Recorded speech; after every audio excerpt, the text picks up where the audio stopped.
Yo, what's up guys? Flex na ko ni sa inyo ning atong gibuhat nga extension sa ato ang veranda. So, taud-taud na nato ni nga giplano nun, nya karon pa na-realize.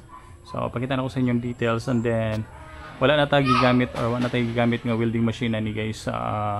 These are all screw na, no. So, flex na ko sa inyo at the same time mga to ang material. So, we're using kanatong main trusses is 2x3 nya katong sa center. And then natang gigamit diri is Sapphire lens nga 2x3.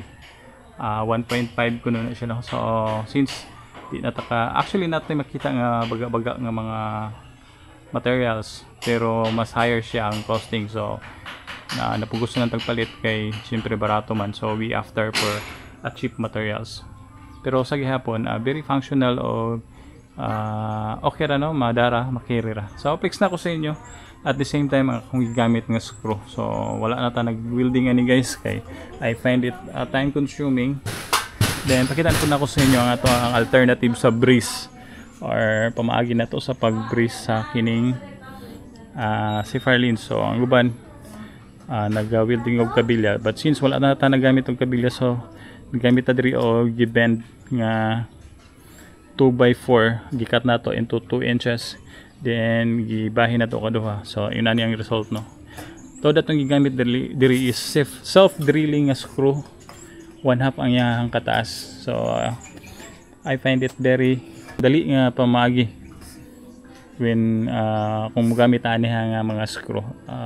Actually dali man ang kining welding, pero since nipis ang atong material, so most likely bangag-bangag ang result.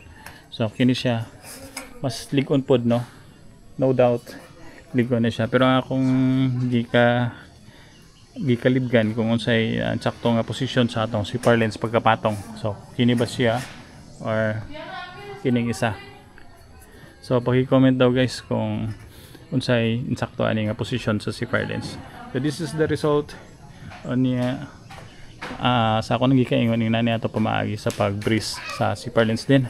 Nakat na nato na siya ang alignment ani, butangan pa nato ni siya og edging Sapphire lens nga po nato ring ipa-akob diri para hapsay siya tanaw.